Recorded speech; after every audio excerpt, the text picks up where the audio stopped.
Hi, everyone. This is Trish Kendall, your host for the Choose and Become interview series. I made 5 critical choices on my journey, on my 25-year journey to enduring success. I picked up the phone, which was a first choice. I committed to a two-way agreement. I built trust in myself and then inspired the trust of others. I created community and belonging. And finally, I chose to embrace my boundless capacity to give love and to receive love. Now, in this interview series, I interview people who I admire, and I'll introduce Sandy here in a second. I've asked people who I admire to come on and share a little bit of their insight, a little bit of their wisdom, some of their experience as it relates to these 5 choices in their lives. And so today I'm very excited to have Sandy Hahn with me today. I got to say, Sandy, 3 weeks ago, we did not know each other. I know. And then we have a mutual friend, Jenny Geis, who we both admire very much. And Jenny is like addicted to listening to Sandy's podcast. And Jenny and I are dear friends, and she's also my business partner, and she knows about my interview series. So she's like, oh, you two need to connect. And so she did, and she makes it happen. And it was funny, she made it happen in less than a day. She did. First time I talked to you was 3, 4 in the afternoon on a Tuesday. Yeah. And then you were on my podcast the next day at 2:30, and you killed it. Oh. I had a lot of comments. People were like, "Oh my gosh, that was so awesome." I feel like this is a continuation of that. So super quick, will you share with my audience, so those people that have not met you yet, will you share a little bit about yourself? Absolutely. Sandy Hahn is born and raised in Cleveland, Ohio, 55 years old, very happily married to my beautiful wife for almost 30 years. We have 3 wonderful children. Madison is 26. She lives in London. Xander's 24, lives in Chicago, and Isabel's 21. She's at home right now. For summer, she's got another probably semester and a half to finish at Miami University. And we love them dearly, very proud of them all, and can't wait to spend more time with them. We're going to go on a trip in August next month to Spain. With everyone. Oh. Yeah. And very excited about that because it's been, I've never been there. And I'm just I want to keep doing stuff with them and traveling, while I still can, because there was a while where I wasn't sure if I was going to be able to do it, but I know now that I am going to be doing it for a long time, but I want to do it as much as I can. So we've tried to do a trip every year somewhere with all the kids, hopefully twice a year when we can coordinate everyone's schedules. So, and will you share a little bit about why you thought you wouldn't be able to make those family trips? Well, because of this horrible disease that I was diagnosed with, and I spent over 2 years of just in misery. It was a roller coaster, some decent days, but a lot of bad days, a lot of really bad days where I couldn't move, I couldn't walk. And it was terrifying, and I didn't think I was going to be able to do these trips because I didn't want to be a burden. But I'm fighting back, and I'm winning. I'm beating this disease. I'm progressing. It's regressing. And I'm going to stay on this path. I'm never going back. I mean, you're inspiring to me from the very second that we spoke. Will you just articulate a little bit more for us about the disease, MAR? Because it was new to me. Oh, it was new to me. I didn't know what it was. Right. And it's called MSA. Multiple System Atrophy, because you can't type MSA into it. It doesn't come up. You type multiple system atrophy, comes up, and you read about it, and it's bad. and it's terminal. There's no cure. There's nothing, and it's very comparable to ALS, where your body just shuts down and you lose. You're dizzy. You have a hard time swallowing, talking, and moving. And there are people who got this disease because I was on this Facebook page, MSA Facebook page for a while. I'm not on that anymore, but or someone was like, "Oh yeah, I was diagnosed. My mother was diagnosed, or whoever somebody knew was diagnosed in 2020, and they're dead already." And so I'm like, "Oh, that's great. I was diagnosed in 2019, and but I'm beating it, and I'm trying to share with these people what I'm doing to be winning like this, and because it feels so good, but I don't get a lot of feedback from a lot of them. It's sad because a lot of them are just so. It's just sad because it's a debilitating disease, and I get it. I was there. I couldn't move, couldn't get out of bed, couldn't eat, couldn't swallow. I was crawling to the bathroom, so it was horrible. And the more I read about it, after they give me the diagnosis, initially I thought, okay, this is not a bad thing, and quickly learned it was not only uh, worse than Parkinson's and and MS, it was a lot worse. And the more I read about it, it's depressing, and it just enveloped my whole body. You know, and the bad thoughts and toxic thoughts. Just like stress and anyone else, but in this disease, it just multiplied, and I couldn't move, and went back and forth. But I finally found what has got me to this point, and we'll talk a lot more about that because it's very exciting, and I'm beating You it. are. You are something. You used the phrase with me when we first spoke that you were in or right about to become in the abyss. Yet Oh, I was you were in. in. I was neck. I was neck deep in the abyss, and felt like I couldn't get out, and I did, and I shared that journey on the podcast. I finished my 20th episode a few days ago, which is so awesome because I have so many more I want to do now, and it's leading to more and more stuff that I want to share with people, and it's just it's really been amazing. But it was a struggle.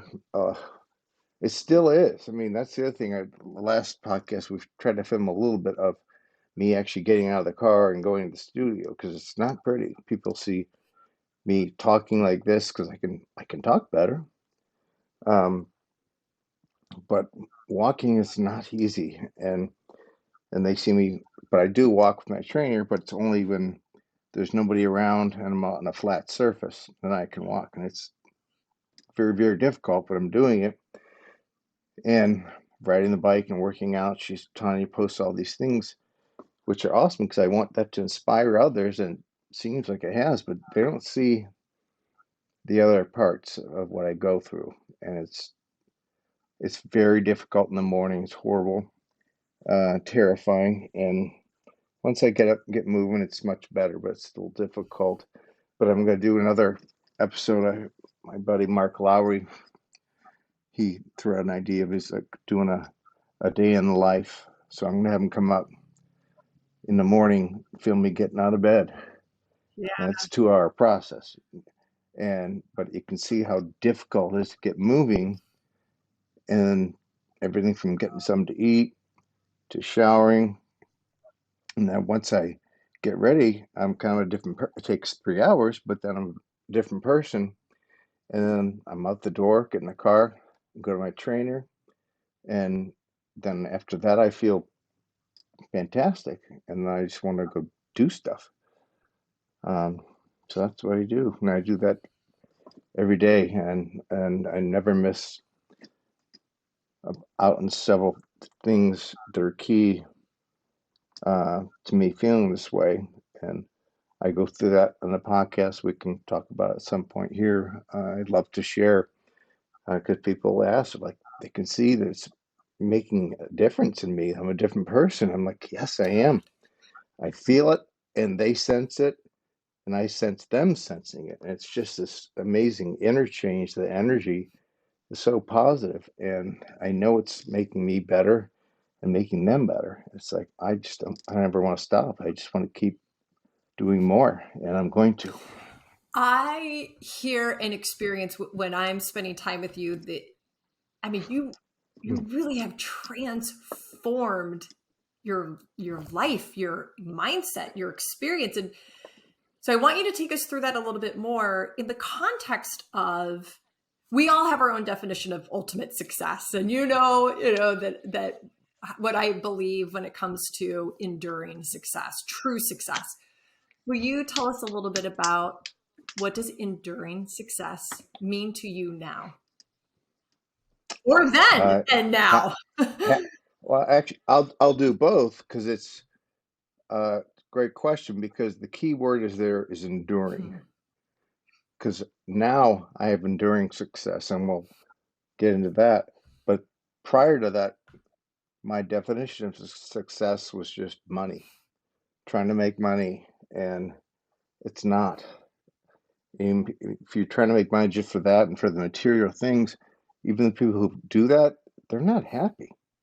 And I don't want that. I'd like to have money, of course we all would, but that's not the end all be all. And it took me getting this disease um, to realize what I now have enduring success is what I'm doing right now and what I'm going to continue doing. What it took this disease and struggling until I found meditation and Dr. Joe Dispenza, and it changed my life. And I don't push it on people because, but if they ask me about it, I'm going to talk a lot. And luckily, I'm having more and more people who want to like hear. I'm like, yes, let's talk. And I hope it happens more, but it's just, and it keeps getting better because it was initially I'd never done it before.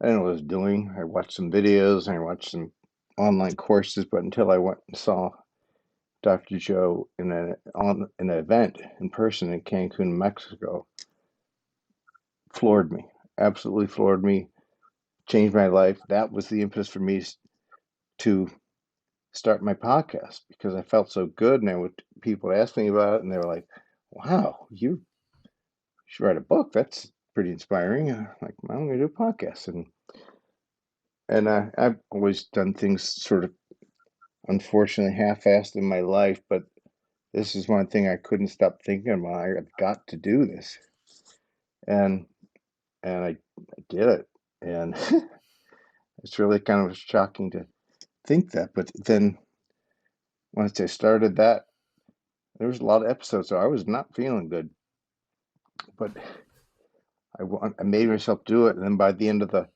episode, I felt better, and even people would text and notice, and even the guys producing, like, "Boy, you start off not so good, and by the end, you were a different person." I'm like, "Yes, this is healing. It's so therapeutic, and to continue to do that, I think that's a big part of having a purpose now in doing this and helping others. I was doing it first to tell my story to help heal myself, but then when the responses I got were amazing. Others were saying it's inspiring and helping them, and then that became the main thing, feeling I wanted, and that's enduring success is giving back and helping others, and just constantly getting feedback after every episode. It just is driving me now, and I'm just excited for the future to keep doing this, and I don't ever want to stop. Tell me a little bit more about when you went through the process of meditating. I heard you articulate to me how it I don't even know if these are the right words, but how all of a sudden you were like more alive, and maybe that's the bad term to use, but like, No, I like was. I was. how you were feeling emotionally, physically, spiritually, and the acknowledgement that that is what success is. I totally want my audience to hear this a little bit more about the process of you choosing to meditate. Yeah, it was. It's a long one, but I'll try and get to the high points. You know, last summer was, probably the worst I had felt, and ended up getting pneumonia, going to the hospital. I had some other issues where I thought I'd done. I had given up. But prior to getting that sick, I had seen Dr. Joe on his website, Transformation Stories, which I recommend anyone go on and just watch those. It'll make you cry. It's so inspiring. And I remember seeing that and watching the videos and tell my wife, I'm like, I was bawling. I'm like, you got to see this. And she looked at it. She's like, oh, that's a nice video. If it's making you cry, then why you stop watching? I'm like, no, it's inspiring. I need to go see him. So I signed up for the event in Mexico, and then I got sick. And I wish I had meditation to get through that, but I guess things happen for a reason. Because once I finally got through it, and I started meditating on my own, so I started feeling a little bit better. And I didn't know what I was doing. I had no clue, but I had some idea because I watched his videos and online courses. So, but at basics, I didn't know what energy centers were. I'd never done yoga, so I just would close my eyes and breathe and just try and relax and each part of my body. And when I did that, I noticed a little bit. I'm like, huh, I feel a little better. It doesn't happen overnight. It takes a while, but if you commit to it, it will change your life. And so that month, I was doing a little bit and feeling better. And then I did the online class again right in the weekend prior to going to Cancun.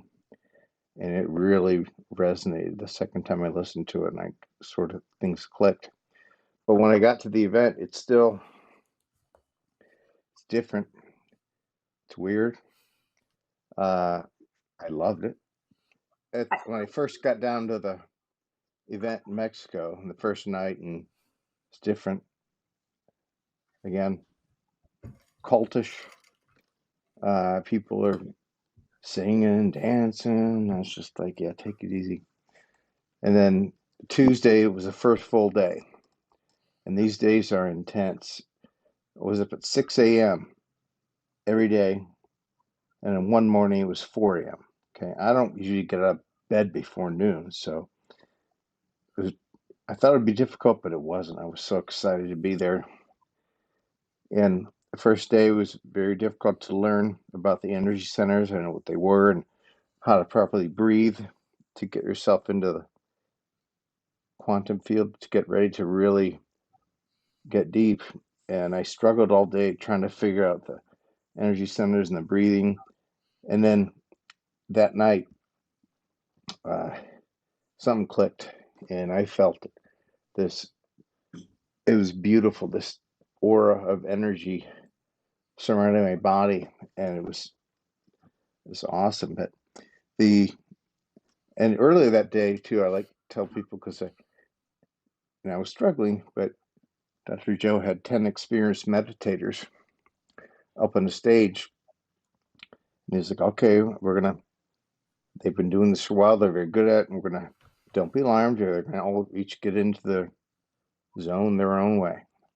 So he played music, and everyone just sat and watched, and people started convulsing, and I'm like, okay, what am I doing here? This is awkward. And but at that point, that's when I finally said, okay, you know what? I'm here. I got nothing else to do. I surrendered and said, let's just receive it, bring it all in. And I did, and then I clicked that night, and then the next few days I was getting better. 2 days later, I'm convulsing, just like these people were. And it was so happy. And I was up dancing, like, acting like an idiot. But it was fun. There's just so much happiness and love. It takes over you. And so I finished that. The week was just insane how good it was. I was a different person. And then I came back again. That's when I couldn't stop talking about it. And I started the podcast and kept talking about it. And every day, I mean, I meditate every single day, 2 or 3 hours in the morning, usually half an hour to an hour late afternoon, and then 2 to 3 hours at night. And I never miss it. Okay, hold on to that. Hold on to that because I am totally going to take us back Okay. there in a minute because you're going to continue to confirm some of my feelings here in a minute. When I think about your journey to endure, well, how about this? I believe that success really begins Mm-hmm. by making a first choice. Like nobody can choose for us, but we have to make a first choice. For me, that choice was to pick up the phone. But I've made a series of first choices after that have contributed to my journey. I hear so loud about one of your, like a major Mm-hmm. first choice being around meditation. Is there, is that the first choice, or is there any other first choices that you made that got you to where you are right now? When you look back and said that impacted my Absolutely. journey And to enduring it's like you success. said, there's a first choice, and then there's a number of other first choices that happen. And it's not like I even realized they were happening then. I do now, looking back at it. Mm. And the first one was watching these transformation stories and saying, I got to go see him. I'm going to go see him. And then I had some, you know, setbacks, but then I I got to go see him. And then the other choice was then that second day where I'm like, I'm not sure what am I doing here. And then I just said, you know what, surrender and just go all in. Because so many people say that about meditation. They try a little bit here, they try a little bit there, and like, yeah, it didn't really do much for me. Okay, that's because you didn't go all in. And it's easy for me to do that because I had no choice. I had nothing. There was nothing. So that's why I consider this a gift now, this disease, because it led me to here. I wouldn't be here without meditation. Um, so once I finally just said, just take it in, let go, and then I could receive. Yeah. The love and the energy was overwhelming, and it kept growing. And through the podcast, and then I went back and saw Dr. Joe again in April in Denver for an advanced retreat. Holy moly, was that amazing! And I talked about some of that on our podcast. So that was deep, deep, deep, and I was struggling out there really bad physically. And then I got back and was doing better. And it's just really May and June, last few months where I've still struggle. But once I get up and going, I have this routine and certain medications I take, and I got to eat, and I get going, I can move and I feel better. And so I'm trying to stick that routine, but I do need to start, you know, going to bed a little earlier.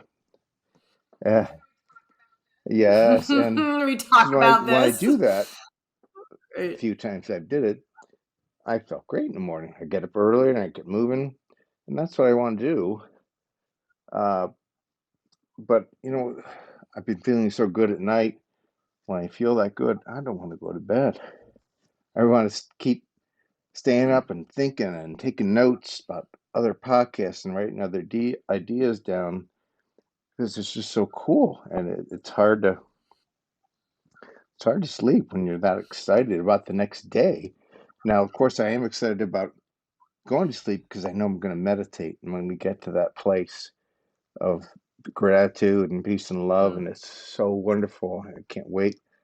And I get there and I finally fall asleep, and I sleep well, like I have been, better than I ever have, with some new masks and stuff. And and then I wake up and I'm like, I feel so good and happy to be alive. Because all those nights where I didn't think I was going to wake up, and now I wake up and I'm like, whoo, and I immediately drink some water, go to the bathroom, lay back down, put my headphones on, and I meditate before I do anything for, again, at least an hour, usually two. And then I feel like I can get up, stretch, get some to eat, take some, and then I just go. And it just keeps building and building and building. And I'd like to go see Dr. Joe again. Um, so I know things can get so much deeper. I'm just touching the surface, and I'm doing awesome Yeah. compared to how I was. And I'm like, now I want more. Because for a while I was just like, I Oh, just want to be able to function. Well, now it's like, no, now I'm functioning. I'm getting better, and I want more. I'm in no hurry to get there. I know I'll get there, but I enjoy the ride now, the process, and I don't want to rush it. I want to enjoy every day, every little thing. You're so appreciative, all these little things that you never were before.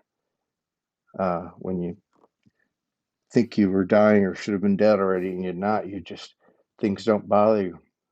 You're so much more grateful to people, and you don't get angry and you don't yell. You just sort of like, just be mm. happy.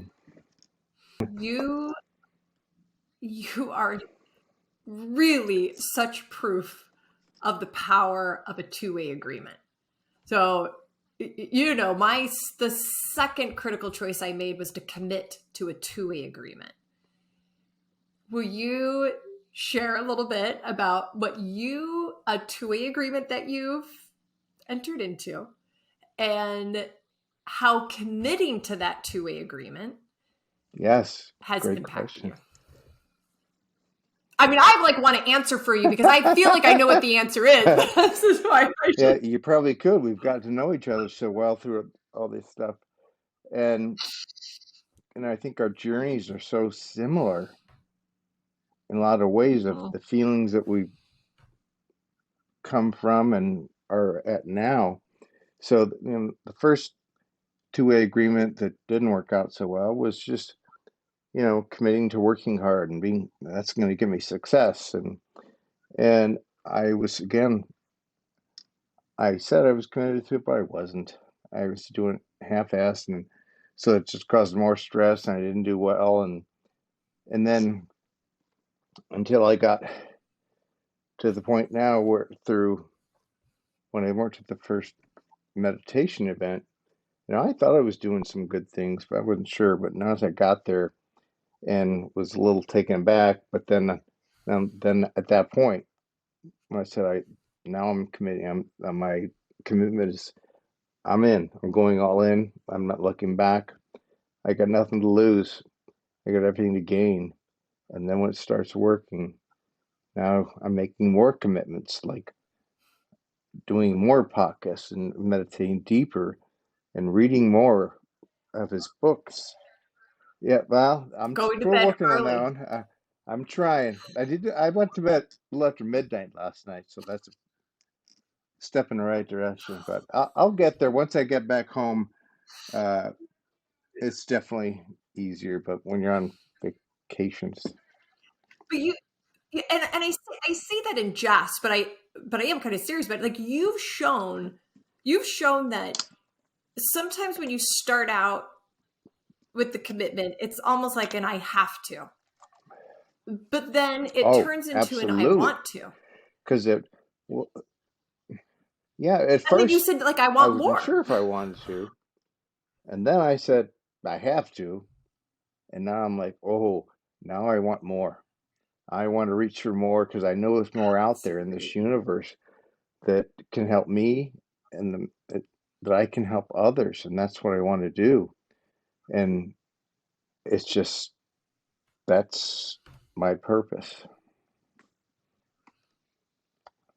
The third critical choice I made for me was to build trust, and specifically to build trust within myself and then inspire the trust of others. Because at that time, in my early 30s, I couldn't trust me.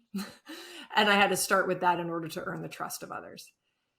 Have you, has there ever been a time where you've said, like, I don't trust Yes, myself? most of my life. Um, I think I was trustworthy, but I didn't believe, I didn't trust in myself to do a lot of things. I tried, I know I trusted myself to be a good husband, and I know I was, and I know I was a good father. I know they all love me, and I know that I had their trust. But I was probably the one who's least trusting in myself and my ability to do things because they just hadn't happened. And now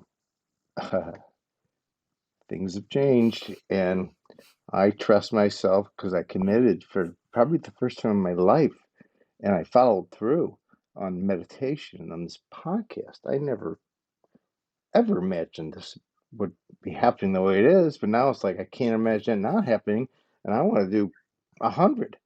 I'm just not going to stop, and I'm trusting now more than ever myself that that's going to happen, and I'm going to do it.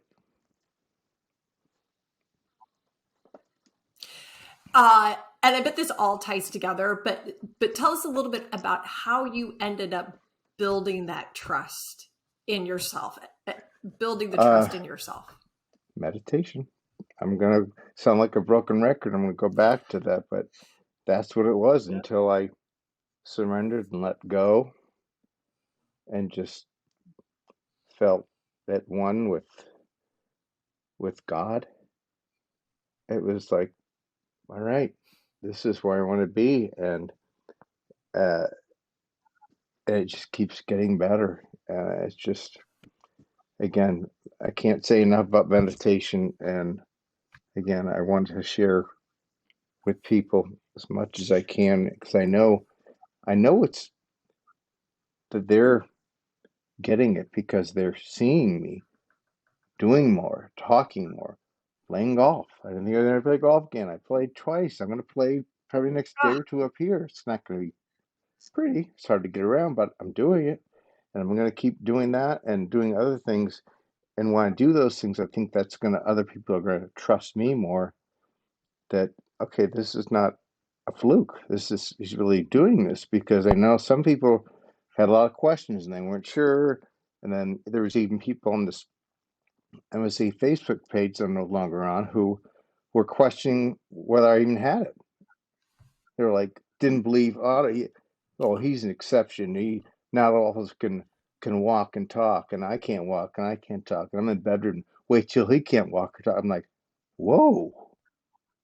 It's like they're wishing me negative, so I because I'm doing well and not feeling mired in self pity like they are. And then some people are like, send me proof of his diagnosis. I don't believe. I was like, what is wrong with you people? Yeah. Well, I'm You're like, like, I am out delete. of here. I mean, yeah, right. I've observed with you that you chunk things down. Like you make these really good small choices that have built up over time. And I think that is a way to build trust. It's like even the way you say, I fill up my water. My water is there when I wake up. I put on my headphones. I start with an hour meditation. I mean, it's like you don't transform your life just by waking up one No, day and it it happens. it takes a It, while. It doesn't happen overnight. I mean, I know a lot of people, like, Dr. Joe would. It's like people are like, well, I'm doing meditations, and why isn't something happening? Why am I healing or doing this? It's like you're not doing it right. You don't just say I want to heal this and I want that. You can get there, but you got to do it right, and you do that by surrendering, doing the right meditation, and feeling it throughout your entire body. And it takes 20 minutes to half an hour to do that. And when you do it, then you're at a point where you can receive, where you're just sending out love and positive energy, and you're not wanting anything back. You're just doing it. And then what happens, it comes back without you trying. The love and things start happening in your life, and you're like, wow, that was pretty cool. I mean, I told you before I met you in the week, I'm like, something's going to happen. And then, and you came into my life, and it was beautiful, and it was amazing. And a lot of things like that happened just because when I'm meditating properly, again, I'm not pushing. Same thing with healing in general. You don't do it to try and heal this. You get that point in your body, and then when you get to the right point and you're relaxing in gratitude, send the love up. Again, I told you, you receive, the love comes back, but that's where the healing starts too. And it's amazing.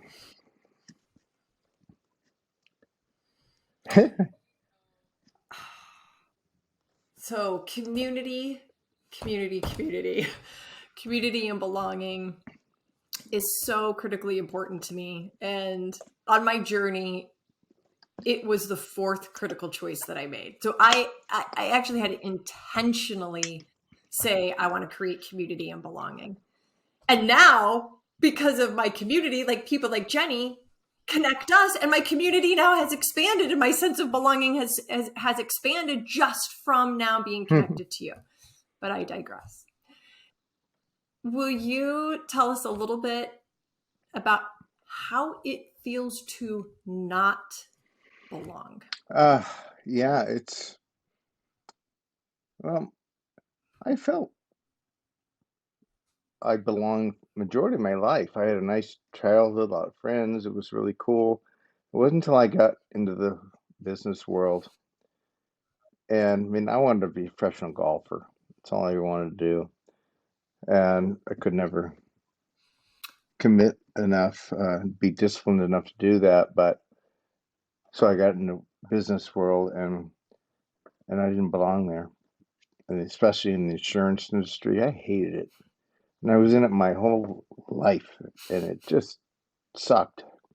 So many just it's a ruthless business, and there's a lot of bad people in it who are not nice, and I couldn't do that. I tried. I did okay,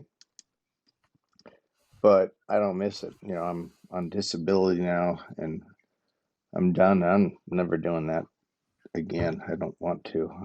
I just want to keep helping others, helping myself, because I know I want to help myself. I'm better able to help others, and that's all I want to do. Okay, so how does it feel to belong? And I might even add to this question with you, Sandy. How does it feel to belong and to help Yeah, others create their it's sense really of belonging? cool because I feel the sense of belonging because of all the comments and responses from people. Some people I don't even know. Some people I haven't seen talked to since high school, and they're commenting and telling me how they're watching, they can't wait, and it's inspiring. And just these long, nice stories that are amazing. So that feels good. And then to know that I'm helping others is, again, that's why I'm continuing to do this, because it feels so good. It's just to know that you're helping somebody else get through a hard time. Um, and because I did it, we did it. And when you share that with others, maybe you can give them some Yeah. hope that they can do it. And then I want them to stay in touch. And I'm doing that with a few people. So I want to help you. I don't want to make a promise, Yeah. but I know I can help. I don't know if I Yeah. can totally heal them, but I know I can get them a better state of mind and that will help them relax, and that would help everyone. So for me, I had to make those four choices. Make a first choice, pick up the phone, commit to a two-way agreement, build trust, and create community and belonging. I had to make those four choices in order to prepare me for my fifth choice, which was my hardest choice to make. And that was to embrace my boundless capacity to give love and to receive love. So I want to end us with this question, with this choice. Will you share a little bit about a time that you chose to give? And actually, and I want to make a distinction of love as an emotion, which is not really a choice, and the act of love. And you've sprinkled all of that in through this entire interview, but the act of giving and receiving love. So will you just share with me a time that you chose to give all of your love, Well, I mean, and it's pretty easy. how did it It's feel? my wife and my kids. I've just always showered them with love and tried to make them laugh. They all think I'm very goofy because I do stupid things and try and make them laugh, and I'm always laughing, but they're always like that. That's not funny. And but they appreciate. They know I'm trying, and they know I love them, and I get that back from them, and other just good friends who know that I mean well. I'm just trying to you know be funny and do that to spread love, and most of them, whether they laugh or not, they get it, and I get it back. Some people don't, but I'm an acquired taste. My I have a sick sense of humor, but I'm not going to stop. And then what was the other? No. And you, Can you hear me? well, just how does it feel? How does it feel when you don't withhold love, when you just give it all? Oh, I want more. It's your heart is full, but you want more because Oh, I can give more, and I know I can receive more because there's so much more that I want to do that's going to help me mentally. I feel phenomenal, but physically I'm still struggling, but I'm not going to stop, and I know I'm going to keep getting better.